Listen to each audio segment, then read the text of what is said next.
Mawawala ng CODM. Yan ang akala ng mga nakabasa nitong post ni Tito CODM, kung saan nakasulat dito na lilipat na sila fully web-based at i-phase out na nila from the App Store and Google Play Store yung Garena mobile app. Iba ang Garena mobile app. Ito yung nakikita nyo sa screen sa Call of Duty Mobile. Yung iba kasi iniisip nila, phase out na. Mawawala na yung game itself.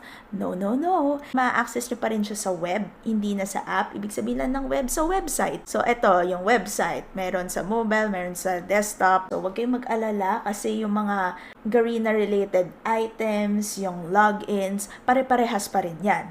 Yung mga nagtatanong naman na tungkol sa FB nila, kung affected ba yung FB login, no, hindi affected ang Facebook kasi magkaiba ang Facebook sa Garena. Magkaibang bagay yun. Wordings pa lang, di ba? Ang layo na. Long story short na lang tayo. Hindi mawawala ang Call of Duty Mobile. Hindi rin mawawala ang Garena. Mawawala ay yung update avatar ng Garena account, pati yung chat with friends. Pero sa mobile lang yun. Pag binuksan nyo yung website sa mobile, hindi nyo yun makikita. Pero pag sa computer, makikita nyo yun. Ganun lang kasimple. Yung Garena lang ulit ang mawawala sa App Store, Play Store. Hindi affected yung game, hindi affected yung game, hindi affected ang game.